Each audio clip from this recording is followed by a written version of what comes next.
Saya Agus, balik lagi di Kolom Sinema.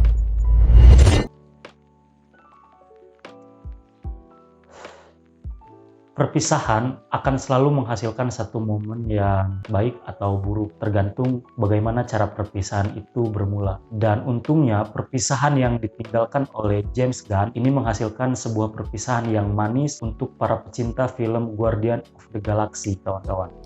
Film Guardian of the Galaxy yang tayang pada bulan Mei tahun 2023, tepatnya Guardian of the Galaxy Vol 3, sukses mendulang sukacita dari para penikmatnya. Selain film ketiga dari Guardian of the Galaxy ini menjadi kado perpisahan dari James Gunn yang telah menggarap Guardian of the Galaxy ini sebanyak 3 film, James Gunn berhasil menanamkan sebuah ekspektasi yang terbayarkan dari kesemua film Guardian of the Galaxy.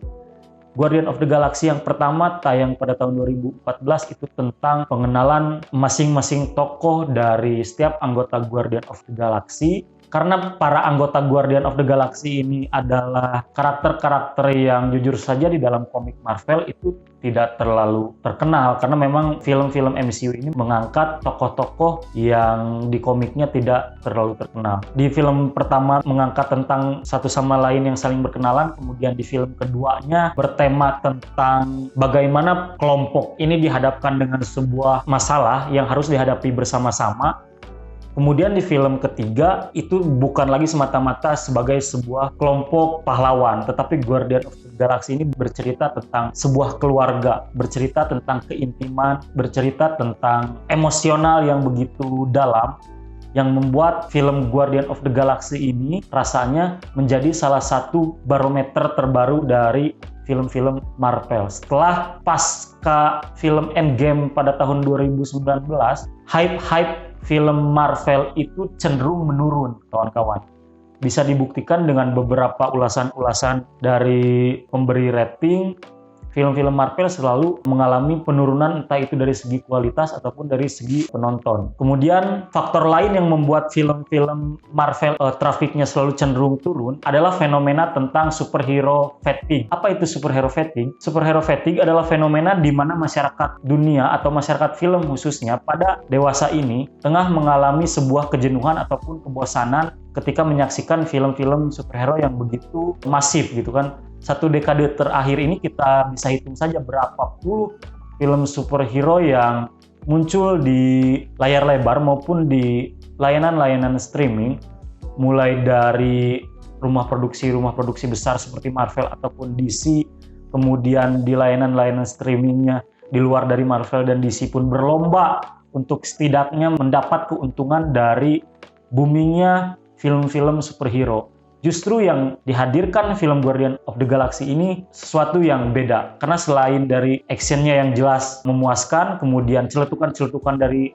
tokoh-tokoh Guardian of the Galaxy seperti yang kita tahu memang punya ciri khasnya masing-masing, juga sisi emosional para penonton yang diombang-ambing dengan begitu dahsyat gitu. Terkait alur dari film Guardian of the Galaxy ketiga ini, sebenarnya menceritakan satu tokoh yang belum terlalu banyak dibahas bagaimana latar belakangnya, itu Rocket Raccoon. Rocket Raccoon kan salah satu anggota dari Guardians of the Galaxy ini yang walaupun dia dideskripsikan sebagai seekor hewan, tetapi dia memiliki kesadaran penuh sebagai layaknya manusia, bahkan lebih gitu. Dia punya sisi humanis yang tinggi, punya kecerdasan emosional yang tinggi, punya kecerdasan intelijensi yang tinggi juga.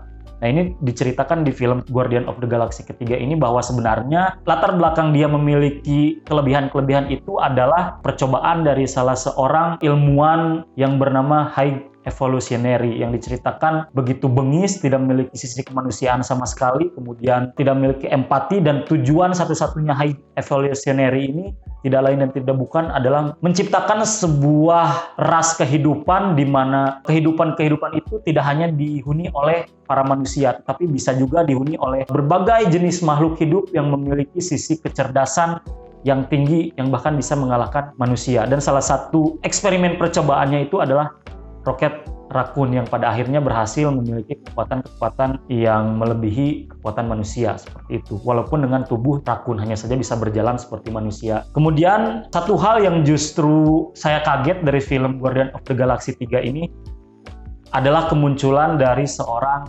Adam Warlock, salah satu tokoh besar di semesta komik Marvel, salah satu tokoh yang memiliki kekuatan paling besar gitu di semesta Marvel. Tetapi hadirnya di film Guardian of the Galaxy ini justru ketimbang wahnya, malah kocaknya gitu. Sisi kocak dari tokoh Adam Warlock ini justru lebih kental gitu. Dia diceritakan sebagai seorang karakter yang lahir tanpa mengalami masa kecil terlebih dahulu, alias dia diciptakan langsung berwujud demikian gitu, menjadi seorang tokoh ataupun seorang lelaki yang memiliki kekuatan yang besar.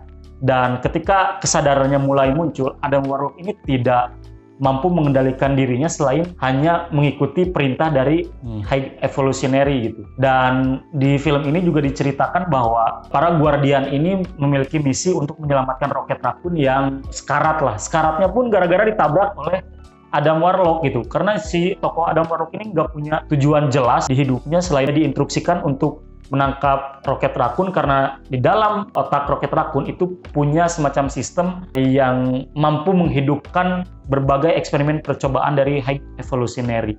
Maka Rocket Raccoon diburu, dan yang memburunya ini adalah Adam Warlock.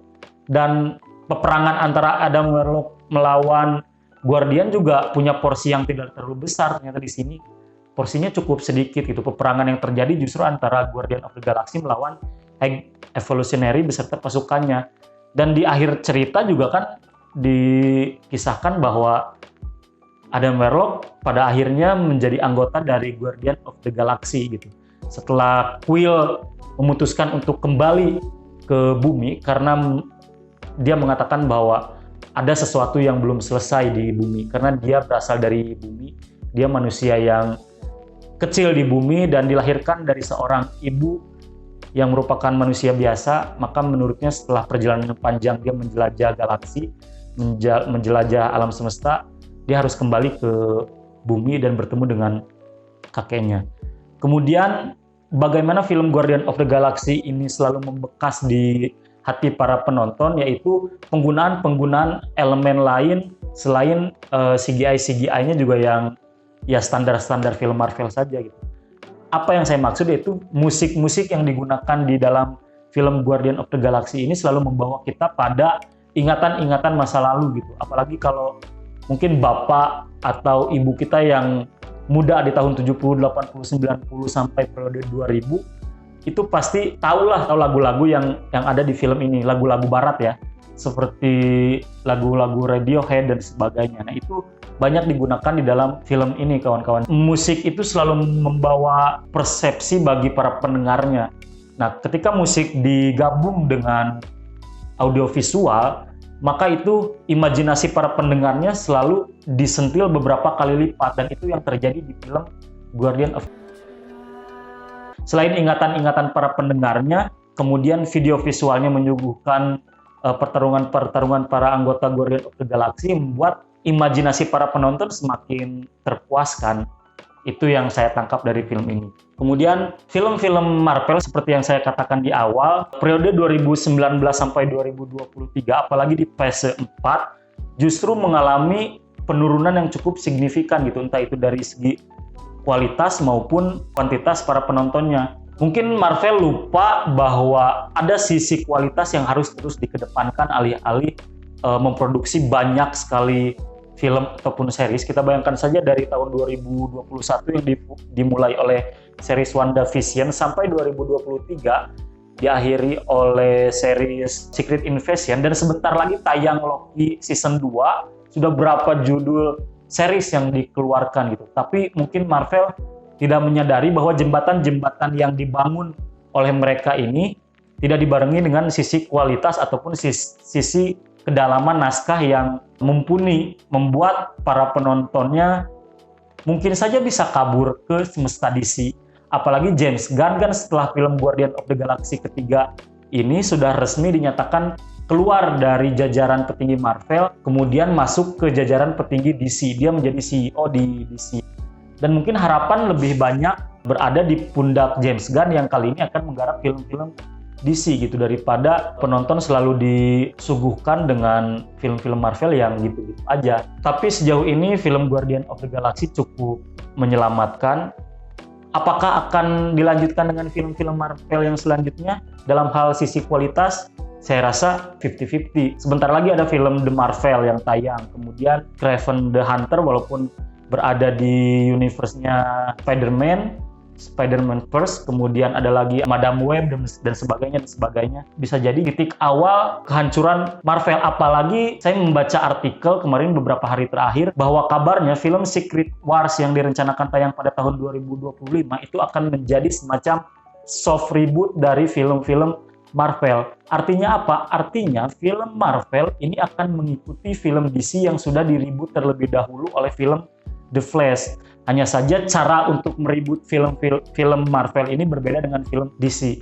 Mungkin para petinggi Marvel makin kebingungan setelah konsep multiverse ini semakin besar, apa yang akan dilakukan selanjutnya gitu. Saya makin percaya bahwa soft reboot ini akan benar-benar dilakukan dan fokus Marvel akan berpindah karena mulai dimunculkan beberapa tokoh-tokoh atau karakter-karakter dari universe lain semacam Wolverine, Deadpool, dan sebagainya. Nah, mungkin saja fokus selanjutnya dari Marvel ini adalah mengangkat ataupun mereboot film-film yang bertema mutan yang diawali oleh Wolverine di film Deadpool 3 nanti, kawan-kawan. Itu saja yang bisa saya obrolkan terkait film Guardian of the Galaxy. Kawan-kawan boleh nonton, kemudian silahkan komentar di kolom komentar. Jangan lupa like, komen, dan subscribe konten-konten yang ada di Langgam Pustaka TV, dan saksikan terus perbincangan kita terkait series ataupun film hanya di Kolom Sinema. Terima kasih.